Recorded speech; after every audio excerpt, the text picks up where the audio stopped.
Hello everyone and welcome inside your Friday edition of This Is Now. Jonathan Soppy is off today. I'm Ian Shuring alongside Ashley Nagaoka. We're going to start today with the latest coronavirus numbers. That's right. The State Health Department is reporting 150 new cases today. We'll have the breakdown for you in just a few moments on your HNN digital platforms.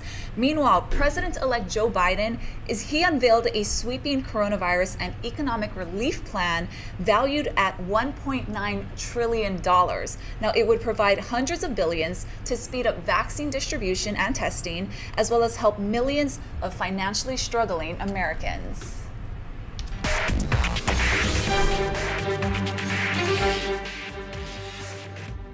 We remain in a very dark winter. Infection rates are up 34%. More people are being hospitalized because of COVID than ever before. We're up to between 3,000 and 4,000 deaths per day as we approach a grim milestone of 400,000 deaths in America. Biden's plan includes getting more people vaccinated by opening up eligibility and creating more distribution centers across the country. He says he's convinced his administration can meet its goal of giving out 100 million shots in his first 100 days in office. Almost a year later, we're still far from back to normal. The honest truth is this: things will get worse before they get better. I told you I'll always level with you. You know, and the policy changes that we're going to be making are going to take time to show up in the COVID statistics. His plan also includes a public education campaign for those who are hesitant to take the vaccine. Globally, more than 2 million people have died from the coronavirus. That's according to Johns Hopkins University. Now, a mission to find the origins of the pandemic is underway. 13 World Health Organization researchers have arrived in the Chinese city of Wuhan. That's where COVID-19 was first discovered in December 2019. Although it's possible that the virus originated elsewhere, the city of 11 million people is believed to be where it started. The WHO researchers will first have to quarantine for 14 days, and it's unclear how much access they'll be granted because China has been opposed to independent investigations. Here on Oahu, preparations are underway at Pier 2 at Honolulu Harbor for Monday's mass vaccination event. Chairs have been spaced out for those who will be getting shots. The state will start vaccinating those in Group 1B, which includes frontline essential workers and people 75 years and older. Hawaii Pacific Health will be running the site, and vaccinations will be by appointment only. HPH says they have about 20,000 doses set aside for this clinic, and they hope to vaccinate about 1,000 people per day at first. Statewide, Lieutenant Governor Josh Green says about 56,000 doses of the vaccine have been administered. So the vaccination program is ramping up quite aggressively now. We've delivered 56,000 shots, which is more than we reported earlier in the week. We're catching up on some of the data. We have 152,650 doses that have arrived. About 30,000 doses arrived in the last couple of days. So people are being scheduled for their second shot if they already received the Pfizer or Moderna vaccine a couple of weeks ago, and their first shot. So what we can do now is we can get the rest of those people fully vaccinated that were healthcare workers, some first responders, and kapuna and nursing facilities, and be launching these new sites. For instance, what Hawaii Pacific Health will be doing over at Pier 2. They've already, I'm told, taken well over 8,000 appointments, and they're continuing on based on their supply. It's been a logistic lift, but we've had to wait until we had enough steady supply from the feds. We've told you some Maui residents are upset, saying they've seen visitors waiting in line for a vaccine.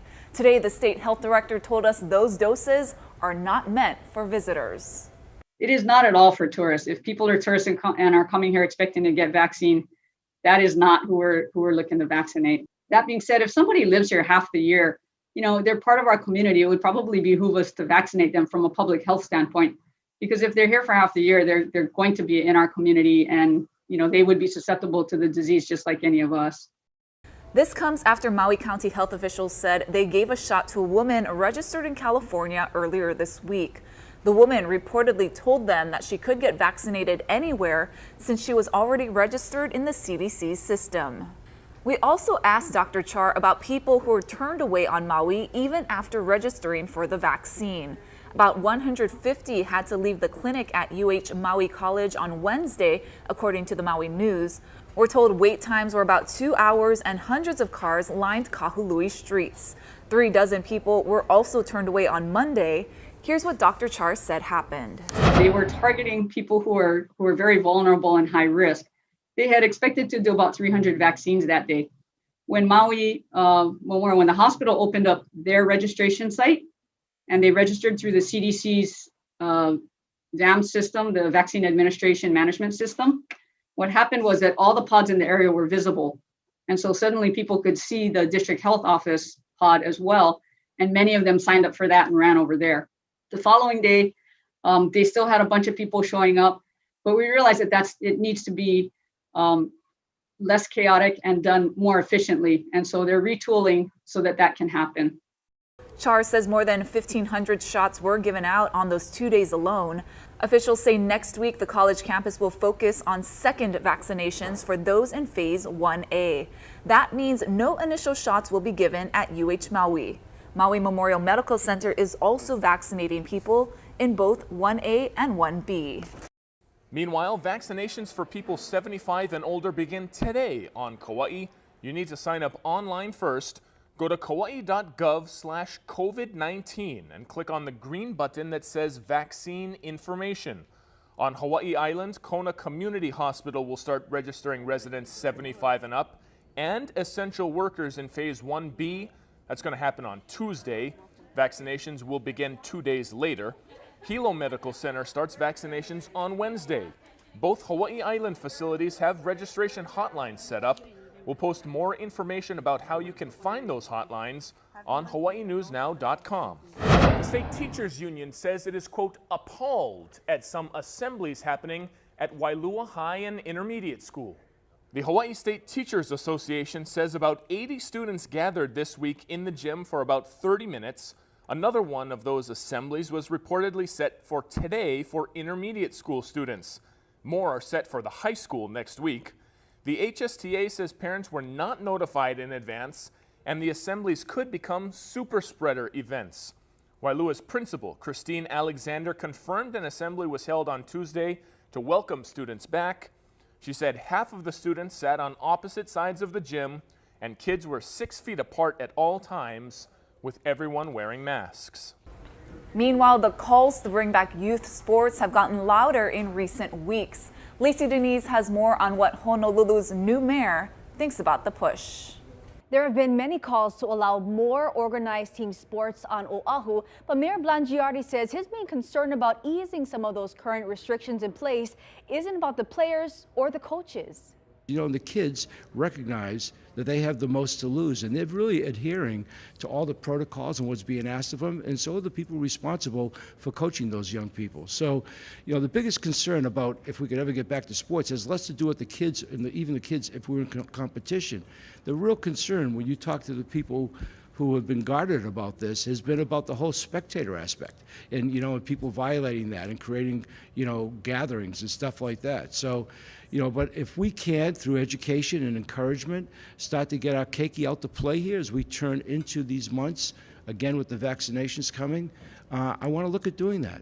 Right now on Oahu, permitted team sports aren't allowed and unpermitted team sports are supposed to be capped at 5 people.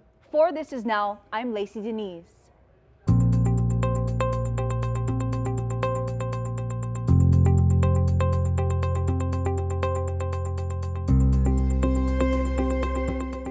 Law enforcement authorities will not have to worry about President Trump's security in D.C. on Inauguration Day.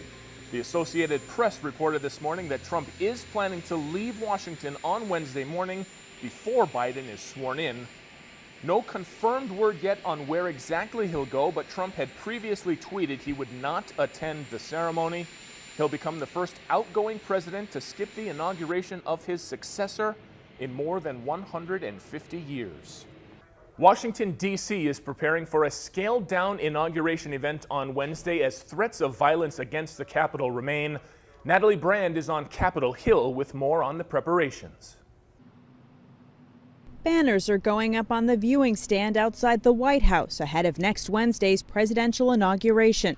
While outside the Capitol, newly installed razor wire sits atop 7-foot-tall fences to help ensure the transfer of power goes smoothly. We're seeing protesters overcome the police. Law enforcement is taking no chances following last week's Capitol assault and the threat of more violence from domestic extremist groups. There's a great deal of very concerning chatter, and it's what you don't know that we are preparing for. The intense security measures range from dozens of road closures to security checkpoints like this one enforced with military vehicles and National Guard troops, and the heightened security extends far beyond Capitol Hill. I asked the federal government to devise a deployment plan that would protect federal assets in the District of Columbia. The National Park Service announced it's closing large portions of the National Mall until after the inauguration. We did receive a letter from the U.S. Secret Service yesterday asking us to consider closing several areas within the National Mall. This is essentially the monumental core, the area around the White House, and sections of Pennsylvania Avenue. And House Speaker Nancy Pelosi has named retired Lieutenant General Russell Honore to review Capitol Hill security. We must subject this whole complex, though, to scrutiny in light of what happened and the fact that the inauguration is coming. A federal bulletin is also warning law enforcement to be on high alert for potential attacks in all 50 states. Natalie Brand, CBS News, Capitol Hill. Hawaii is sending 200 National Guard members to Washington, D.C. ahead of inauguration to help with security efforts. Local leaders say the Guard trains regularly for missions like this, but preparing for the possibility of having to confront their fellow Americans is not normal. Well, although this is one of our primary missions, very rarely does the Guard get called out to do this. So I wouldn't say it's getting back to norms. We don't like to do this. Major General Hara says he does not anticipate violence, but all guardsmen will be armed and authorized to use lethal force if necessary. There are also still thousands of Guard members left in Hawaii if they're needed in case of an emergency. Law enforcement officials are also warning for the potential of violence at the state level. Our Casey Lund has more on the safeguards being put in place at the Hawaii State Capitol. It was just earlier this week, in fact, Wednesday morning, when our crew was here doing a live shot inside the rotunda. But that has changed. The state since then has added these large barriers and chain link fence. There's no real way to access the Capitol except for legislative members, their staff, and security personnel that go in through the tunnel across Baratania. Right now, we also can tell you that crews have added upgrades to the security system here inside the rotunda. That happened earlier this week. This morning, we talked to law enforcement experts as well as legislative members about how they're feeling ahead of next week's inauguration. I think the most important thing we learned about the events on January 6th at our nation's capital is they thought they had it under control and they didn't reach out and accept help from other law enforcement jurisdictions. And so I think that the Sheriff's Department and DAGs want to be sure that we create a safe environment. We're preparing for the worst. We're certainly hoping for the best. Wednesday, January 20th isn't just Inauguration Day, it's also the first day of the new legislative session here in Hawaii. It causes anxiety, and I have to say that it causes anxiety in the community. But what I would also share with the community to provide some hope is that our members have been called back to the Capitol. They are here working. This is sometimes part of our busiest part of session. So we have members who are here, staff members who are here, who are dedicated. We are working on bills. We are having Zoom meetings. We are preparing for a session that will be mostly virtual. Law enforcement experts say the warning from the FBI this week that armed protests could break out at all 50 state capitals has put police around the nation on high alert. All law enforcement has to take that seriously, and that's being done here as well. State sheriffs, Honolulu Police Department, federal authorities are all on alert for the upcoming inauguration, and I can tell you that this building will be well protected by and properly staffed by state and local law enforcement. We obviously take what's going on very seriously. Obviously, we want to ensure a smooth transition of power and a smooth inauguration. Part of that is, of course, in making sure that we kick into gear response protocols and that we're working hand in glove to protect the people of Hawaii. People absolutely have a right to peacefully protest. That obviously is the core of the First Amendment of the Constitution. And we swear an oath to uphold the laws of the United States of America. And obviously, I'm committed as an officer of the law to protecting people's rights.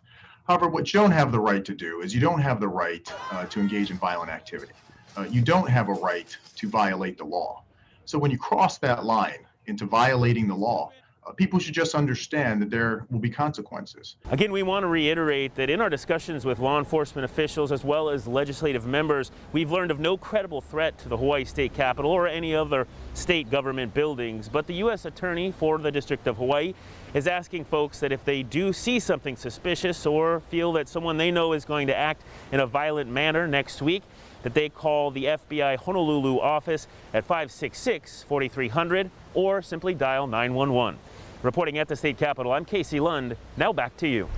Thank you so much, Case. Let's get you outside now. This is a live look out to Honolulu Harbor on this beautiful Aloha Friday. You can see lots of sunshine and high clouds there. But we're told huge surf is here and more rain is on the way. Here's Guy Hoggy with your forecast.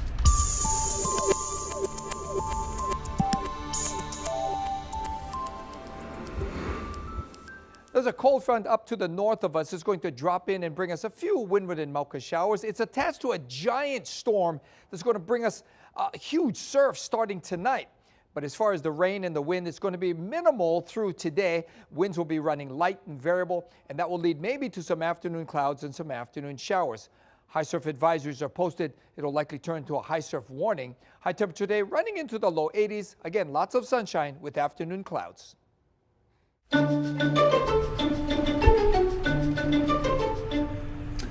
And in today's edition of news that will surprise absolutely no one.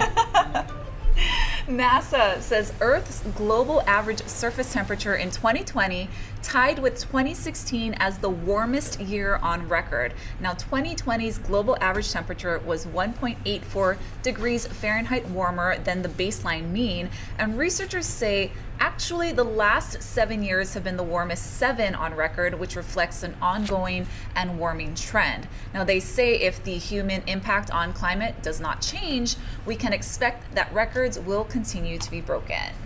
There's so much science behind that and so many numbers behind that, but the bottom line is, you know, every August I turn to the person next to me and I say, it's definitely hotter now than it was this time last year. And as you said, we've been doing that for 7 straight years now. It almost seems hard to believe. And I wonder, you know, 2020, I don't think of as being that warm, and I wonder if that's maybe because we were inside so much. Could have been. You know? I spent a lot of time at work. That's it's right. nice and air conditioning here.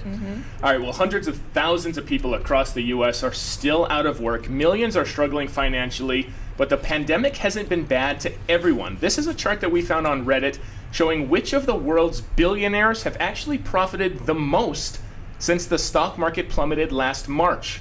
The red line you see on the left there is these people's net worth before that crash. The yellow line is their current net worth. And look at the guy on the left, Elon Musk, Tesla's owner, the world's new richest man, was worth, this is according to Forbes, around $24 billion last March, up to $190 billion now. Amazon's Jeff Bezos went from $113 billion to $185 billion. You should know, of course, that people who can't go outside shopping are going to be shopping at home. Mark Zuckerberg's net worth nearly doubled during the pandemic. As I said earlier, pandemic's not being so rough to everyone. Look at some of those gains. So Zuckerberg was third? In terms of percentage net worth gained, maybe. Okay. The guy who's right next to him, Zhang Shanshan, I believe is his name, Chinese magnate who's involved in like a Chinese version of Coca-Cola drink company as well as a pharmaceutical company.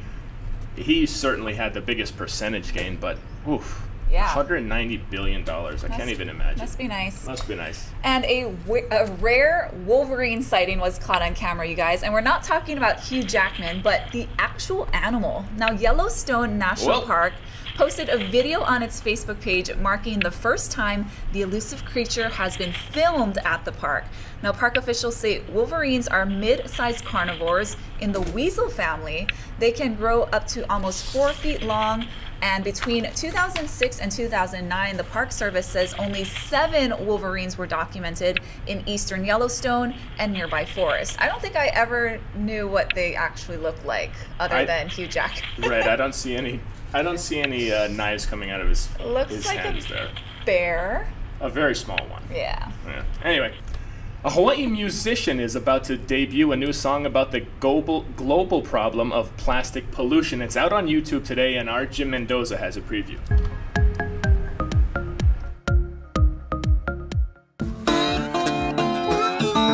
Hawaii singer-songwriter Tavana McMoore's new project is a music video called Plastic Island. The tune talks about the dangers of plastic pollution. It was important to me that it wasn't a pointing your finger type of song. It was more of a we type of song. All of us as a whole are kind of entrenched in this issue. Plastic island on the ocean. Tavana was inspired by the work of the Kokua Foundation and Surfrider Foundation. I could tell that he took the time to actually research a little bit about what plastic is and the plastic pollution issue. It's mostly high density polyethylene. For the visuals, Tavana teamed up with an artist who makes his pieces out of sea trash that washes up on local beaches. I already had this vision of a plastic island, so when it came to me with that proposition, I was like, I already know what I want it to look like. I already know what I'm going to make the coconut tree. I already see the vision. Single-use plastic ain't the key. The music is catchy and the video's entertaining. It's the perfect blend for delivering a message. For a lot of people who maybe wouldn't initially be connected to the plastic pollution issue, they're listening to this song, they're seeing this music video, and maybe it's planting a seed. It's the plastic thrown away by you and me. Tavana hopes Plastic Island moves people to adopt sustainable ways of living that leave a lighter footprint on the planet. That would be the ultimate goal, is if it had influence on the world in that direction at all, I would be extremely, extremely happy about that. Jim Mendoza, Hawaii News Now. And finally today, in some more good news. The reason he's off today is his birthday. Somehow is it the 10th straight year he's 24 now? Yeah. It's something like that. It's Jonathan's birthday today. Otherwise, he'd have been here holding it down instead of me. We wish him the veriest of happy birthdays. Super excited for him to finally have a day off, which is always nice. Very well deserved. I hear he's spending the weekend in Waikiki, relaxing, not thinking about work. Where do we sign nice. up? Right, where do we sign up? Must be nice. If you ever see Jonathan out and about, there's a Thai place in... oh my gosh. Yeah, just... Noi Thai, yeah. There it's you his go. favorite place. He'll probably be there tonight, you guys. So go say hi to him and tell him happy birthday. I think he's 39 today. 39. Last year in his 30s. If you're looking for a birthday present, that's the one. All right, guys, that's going to do it for us on today's episode of This Is Now. Stay tuned. We'll have continuing coverage tonight of the plans for that mass vaccination center at Pier 2 on Monday. That's right, and we'll have all your news updates and the latest headlines coming up at First at 4. Happy Aloha Friday, everyone.